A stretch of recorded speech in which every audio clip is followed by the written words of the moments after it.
போருட்டோ chapter 17ல் என்ன நடக்க போகுது, சரடாவோட எம்எஸ் எபிலிட்டிஸ் என்னவா இருக்க போகுதுன்னு எல்லாத்த பற்றியும் தான் இந்த வீடியோவில் பார்க்க போகிறோம். அதுக்கு முன்னாடி நம்ம சேனலுக்கு சப்ஸ்கிரைப் பண்ணிவிட்டு ஃபேஸ்புக் பேஜையும் ஃபாலோ பண்ணுங்கள். லிங்க் டிஸ்கிரிப்ஷனில் இருக்குது. நருட்டோ சீரீஸை சூப்பராக கொண்டு போக நிறைய விஷயங்கள் ஹெல்ப்ஃபுல்லாக இருந்துச்சு. அதில் ரொம்ப முக்கியமாக இருந்தது இந்த வில்லன்ஸ். அகாட்சுகி டீம் ரொம்ப பர்ஃபெக்டாக இருந்ததால தான் சீரீஸ் ரொம்ப விறுவிறுப்பாக போயிருக்கும். இந்த அகாட்சுகி டீமுக்கான அடித்தளத்தை ஓஜி நருட்டோ சீரீஸ்லேயே போட்டு ஷிப்புடனில் அதை டெவலப் பண்ணி எண்டிங்க்கு முன்னாடி அந்த டீமை என் பண்ணி விட்டுருப்பாங்க. இதே பேட்டர்னை தான் போருட்டோக்கும் கிமோட்டோ ட்ரை பண்ணி இருப்பார். ஆனால் அது அந்தளவுக்கு செட் ஆகலை. அகாட்சுகிக்கு ஈக்குவலாக நாங்கள் ஒரு டீமை இறக்குறோம் பாருன்னு உருவாக்கப்பட்டது தான் டீம் காரா. இந்த காராவோட இன்ட்ரடக்ஷன் எல்லாமே பயங்கரமாக இருந்துச்சு. ஆனால் போக போக இந்த டீம் ரொம்ப சலிப்பு தட்ட ஆரம்பிச்சிருச்சு. ஏன்னா வெறும் மியூசிக்கை மட்டும் போட்டு வாக் பண்ணாங்களே தவிர அகாட்சுகி மாதிரி பெருசாக இவங்க எதுவுமே பண்ணாதது சீரீஸோட சுவாரஸ்யத்தையே குறைச்சிருச்சுன்னு சொல்லலாம். இதனாலேயே கோட் வர வரைக்கும் போருட்டோ ஓஜி சீரீஸ் டல் அடிச்சிருக்கும். ஆனால் டிபிவியில் இவங்க பண்ண தப்பு எல்லாத்தையும் சரி பண்ணிட்டாங்கன்னு தான் சொல்லணும். போன சீரீஸில் பவர்ஃபுல் வில்லனாக இருந்த கோடையே காலி பண்ணிட்டு வந்த ஷின்ஜூஸோட இன்ட்ரடக்ஷன், அவங்களோட மோட்டிவ் அண்ட் கேரக்டரைசேஷன்னு பர்ஃபெக்டான பிளானை பண்ணி சூப்பராக கொண்டு போகிறாங்க. இப்போ ஷின்ஜூஸ் அவங்களோட ஃபர்ஸ்ட் மிஷனில் இறங்கியிருக்காங்க.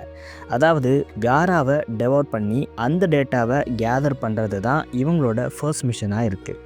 இதுக்காக இவங்க சான் வில்லேஜுக்கு போயிருக்காங்க. இது ஒரு பக்கம்னா இன்னொரு பக்கம் லீஃப் ஷினோபிஸ் இவங்களை தடுக்க வந்துட்டு இருக்காங்க. இதில் சுவாரஸ்யமான விஷயம் என்னென்னா, இந்த ஷினோபிஸை செலக்ட் பண்ணது கோஜி தான். இந்த டீமே மாட்சுரி அப்புறம் ரியூவை டிஃபீட் பண்ணுறதுக்கு போதுமானதாக இருக்கும்னு அவர் சொல்லியிருக்காரு. இப்போது இவங்க வின் பண்ண போகிறாங்கங்கிறது ஆல்ரெடி கன்ஃபார்ம் ஆகிடுச்சு. ஏன்னா கோஜி ஃப்யூச்சரை பார்த்து தான் இந்த ஒரு டீமை செலக்ட் பண்ணி இருக்காரு.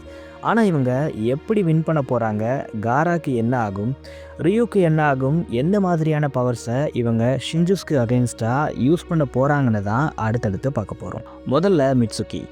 இவர் எப்படி இந்த ஷின்ஜூஸை டிஃபீட் பண்ணுவாருன்னு பார்க்குறதுக்கு முன்னாடி இவரை பற்றி கொஞ்சம் பார்ப்போம். ஒரோச்சிமாரு இவரை த பர்ஃபெக்ட் பீயிங்காக க்ரியேட் பண்ணியிருக்காரு. இவரோட ஏஜ்க்கு இவருக்கு ஹியூஜ் சாக்ரா லெவல் இருக்குது. கபூட்டோ ஒரோச்சிமாரு மாதிரியான மற்ற ஷினோபிஸை விட அதிக நேரத்துக்கு சேஜ் மோடை யூஸ் பண்ண முடியும். டைஜுட்ஸ்லையும் ரொம்ப அட்வான்ஸான டெக்னிக்ஸை மிட்சுகியால் யூஸ் பண்ண முடியும்னு சொல்லியிருக்காங்க. மிட்சுகியோட ஃபைட்டிங் ஸ்டைல் குயிக் அண்ட் ஃப்ளூயிடாக இருக்கும். எனிமியோட டிஃபென்ஸை பிரேக் பண்ணிவிட்டு ஈஸியாக அவங்கள கார்னர் பண்ணுறது இவரோட ஸ்பெஷாலிட்டியாகவே இருக்குது. சுகெட்ஸுவை நம்ம ஷிப்புடனில் பார்த்துருப்போம். ரொம்ப பவர்ஃபுல்லான வாட்டர் ஸ்டைல் யூஸராக இருந்திருப்பார். ஆனால் அவரையே மிட்சுகியால் ஓவர் பவர் பண்ணிட முடியும்னு சொல்லியிருக்காங்க. முன்னாடியே நான் மிட்சுகியை இந்த பர்ஃபெக்ட் பீன்னு சொல்லியிருப்பேன் இல்லையா, அதுக்கு ஏற்ற மாதிரி ஒரோச்சிமாரு மிட்சுகியோட பாடியை பர்ஃபெக்டாக டிசைன் பண்ணி இருக்காரு. இவரால் மைனர் இன்ஜுரிஸை வித்தின் செகண்ட்ஸ்குள்ளே ஹீல் பண்ண முடியும். இவரோட ஆர்கன் டேமேஜ் ஆனாலும் அதை இவரால் ஹீல் பண்ணிக்க முடியும். ஃபுட், வாட்டர்னு எதுவுமே இல்லாமல் இவரால் சர்வை பண்ண முடியும். இதனால் ஒரு பேட்டில் எவ்வளோ வருஷத்துக்கு நடந்தாலும் மிட்சுகி ரொம்ப கம்மியான டைமுக்கு ரெஸ்ட் எடுத்துகிட்டு அதிக நேரம் ஃபைட் பண்ண முடியும். இதை தாண்டி இவரால் இன்ஃப்ராரெட் ரே டிடெக்ஷன் ப்ரொசஸ் பண்ண முடியும். லோ ஃப்ரீக்வன்சி வேவ்ஸை கூட கேட்க முடியும். மிட்சுகியோட பாடி ஸ்ட்ரக்சர் எக்ஸப்ஷனலி ரெசிலியன்ட். அதனால் இவரால் ஏகப்பட்ட டேமேஜஸை கூட தாங்க முடியும். இது எல்லாத்தையும் தாண்டி மிட்சுகியோட சேஜ் மோட், இதுக்கு எவ்வளோ பவர்ஸ் இருக்குதுன்னு ஆல்ரெடி எல்லாருக்குமே தெரியும். இந்த சேஜ் மோடை கண்டு ஒட்சுசுகிஸே கொஞ்சம் பதறி இருப்பாங்க. இப்படிப்பட்ட இந்த சேஜ் மோட் தான் மிட்சுகியோட பெரிய பவர் அப்பாக இருக்குது. ஆனால் இந்த சேஜ் மோடோட ஆரிஜின் இன்னும் கூட தெளிவாக சொல்லப்படலை. ஏன்னா இது டோனரி ஒட்சுசுகியோட டிரான்ஸ்ஃபர்மேஷன் மாதிரியே பார்க்க இருக்குது. எனக்கு தெரிஞ்சு இதுக்கு ஒட்சுசுகி கனெக்ஷன் இருக்கலாம். இதனால் கூட ஒட்சுசுகிஸ்க்கு இதை பார்த்து பயம் வரலாம். ஆனால் இதை பற்றியெல்லாம் டோனரி அன்சீல் ஆன அப்புறம் தான் தெரிய வரும். சரி, மிட்சுகியோட பவர்ஸை பற்றி பார்த்துட்டோம். இப்போ அப்படியே சரடாவோட பவர்ஸையும் பார்த்துருவோம். இதை சொன்னால் நீங்கள் என்ன கிடைத்தீங்க, ஆனால் இதுதான் உண்மை. சரடா உச்சியா இந்த ஏஜில் இருந்த சாஸ்கே அண்ட் சாக்குராவை சர்பாஸ் பண்ணிட்டாங்களாம். அந்தளவுக்கு இவங்களுக்கு பவர்ஸ் இருக்குது. இவங்களுக்கு இப்போவே சுனின் லெவல் லீடர்ஷிப் இருக்கிறதா சொல்கிறாங்க. பேட்டிலில் பர்ஃபெக்டான அவுட்கம்மை இவங்களால் கொடுக்க முடியுமா? கிட்டா இவங்க இருக்கும்பொழுதே மல்டிபிள் மங்கேக்யூ ஷேரிங் என்ன வச்சுருந்த ஷின் உச்சியாவை புரட்டி எடுத்திருப்பாங்க. ஆம்னிபொட்டன்ஸ் மாதிரியான காட்ஸ் எபிலிட்டிக்கே இவங்க இம்யூனாக இருக்காங்க. இதை பற்றி டீட்டெயில்டாக பின்னாடி பார்ப்போம். இதை தாண்டி இவங்களுக்கு பவர்ஃபுல்லான சாக்ரா ப்ளஸ் சாக்ரா கண்ட்ரோல் இருக்குது. இது சாக்குராவோட ட்ரைனிங்னால் இவங்களுக்கு கிடைச்சிருக்கும். சாக்குரா மாதிரியே மான்ஸ்டர் ஸ்ட்ரென்த் அட்டாக்ஸை இவங்க கிட்டாக இருக்கும் போதே பண்ணியிருப்பாங்க. இவங்களோட அட்டாக் காரா மெம்பரான டீப்பாவோட கார்பன் டிஃபென்ஸையே பிரேக் பண்ணி இருக்கும்.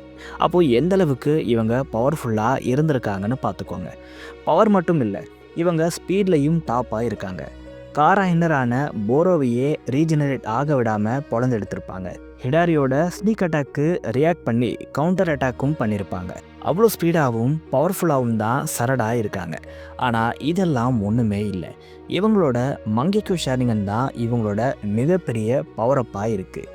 இந்த ஐ தான் ஜோவனுக்கு அப்புறம் ரொம்ப மிஸ்டீரியஸான ஐயாக இருக்குது. ஏன்னா இப்போ வரைக்கும் இதோட எபிலிட்டி என்னவா இருக்கும்னே தெரியல. ஆனால் ஆம்னிபொட்டன்ஸ் மாதிரியான ஒரு ஷிஞ்சுட்சுவையே அசால்ட்டாக பீட் பண்ணியிருக்குன்னா இதோட பவர் எந்த அளவுக்கு இருக்கும்னு யோசிச்சு பாருங்கள்.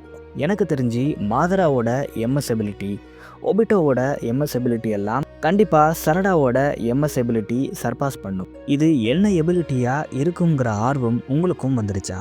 அது என்னவா இருக்கும்னு என்னோட கெஸ்ஸை இப்போ சொல்கிறேன். ஆக்சுவலாக சரடாங்கிற இந்த கேரக்டரை ஹிந்து மெத்தாலஜியில் இருக்கிற சரஸ்வதிங்கிற இந்த கேரக்டரை பேஸ் பண்ணி தான் உருவாக்கியிருக்காங்க. என்னடா இது நருட்டோவில் ஹிந்து மெத்தாலஜியான்னு பார்க்காதீங்க. கிஷிமோட்டோ சீரீஸில் இருக்கிற பாதி கேரக்டரை இந்து அண்ட் புத்திசம்மை இன்ஸ்பயர் பண்ணி தான் எழுதியிருக்காரு. இதை தாண்டி 6th செஞ்சுரியில் பென்சைடன்கிற ஃபார்மில் இந்த சரஸ்வதி ஜப்பானுக்கு வந்ததாக சொல்லப்படுது. இந்த சரஸ்வதி அண்ட் பென்சைடனை கம்பேர் பண்ணி பாருங்கள், அப்படியே ஒரே மாதிரியே இருப்பாங்க. சரி, பாயிண்ட்டுக்கு வரேன். இந்த சரஸ்வதிங்கிற கேரக்டருக்கு water, time, words, speech, music and நாலேஜ்னு எல்லாத்தையும் கண்ட்ரோல் பண்ணுற பவர்ஸ் இருக்குதுன்னு சொல்லுவாங்க. சரடாக்கும் இப்படிப்பட்ட ஒரு பவர் தான் இருக்கும்னு சொல்லப்படுது.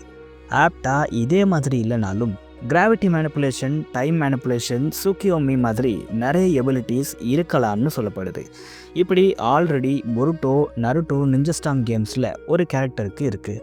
சரி, இப்போ இந்த பேட்டில் எப்படி போகும், என்ன ஆகும்னு பார்ப்போம். நான் முன்னாடியே சொன்ன மாதிரி இந்த பேட்டிலில் கோனோஹா டீம் தான் வின் பண்ண போகிறாங்க.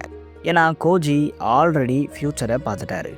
பட் இவங்க எப்படி வின் பண்ணுவாங்கன்னு பார்ப்போம். பேட்டலில் சரடா, மிட்சுகி, ரியூ அண்ட் மாட்சுரி தான் ஃபேஸ் பண்ணிக்க போகிறாங்க. இதில் ரியூ வர்சஸ் மிட்சுகி அண்ட் சரடா வர்சஸ் மாட்சுரிக்கு தான் ஃபைட் நடக்கும். இந்த ஃபைட்டில் மிட்சுகி ஒரு கட்டத்தில் ரியூ கிட்ட தோக்குற ஸ்டேஜுக்கு போய் அப்புறம் சரடாவோட எம்எஸ் அவேக்கனிங் இருக்கலாம். இப்படி சரடா ஒரு ரேம்பேஜை பண்ணும்போது மாட்சுரி அங்கேருந்து எஸ்கேப் ஆக வாய்ப்பு இருக்குது.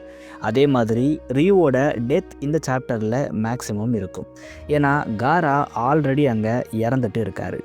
ரியூவை கொன்று அந்த சோல் த்ரோன் பல்பை ஹியூமனாக மாற்றினாதான் ஷிங்கி வருவார். ஷிங்கி வந்து காராவை அன்சரி பண்ணாதான் காராவை ஹீல் பண்ண முடியும். அப்படி இல்லைனா காரா இறந்துருவார். அதனால் ரியூ இந்த பேட்டலில் சரடாவாலேயோ இல்லைனா மிட்சுகியாலேயோ கொல்லப்படலாம். முதல்ல இந்த சோல் த்ரோன் பல்பை வச்சு எப்படி ஷிஞ்சுஸை ஹியூமனாக மாற்ற முடியுங்கிறத நம்ம இந்த சாப்டரில் பார்க்க போகிறோம்னு நினைக்கிறேன். இதை தாண்டி மற்ற சாண்ட் வில்லேஜ் கேரக்டர்ஸ்க்கெல்லாம் இம்பார்ட்டன்ஸ் கொடுக்கப்படாதுன்னு தான் நான் நினைக்கிறேன். இந்த சாப்டர் முழுக்க ஒரு சரடாக்கான சாப்டராக இருக்க தான் வாய்ப்பு இருக்குது. நீங்கள் என்ன நினைக்கிறீங்க? ரியூவோட டெத் இந்த சாப்டரில் இருக்குமா? சரடாவோட எம்எஸ் எபிலிட்டி என்னவா இருக்கும்? உங்கள் தாட்ஸை கமெண்ட்ஸில் சொல்லுங்கள்.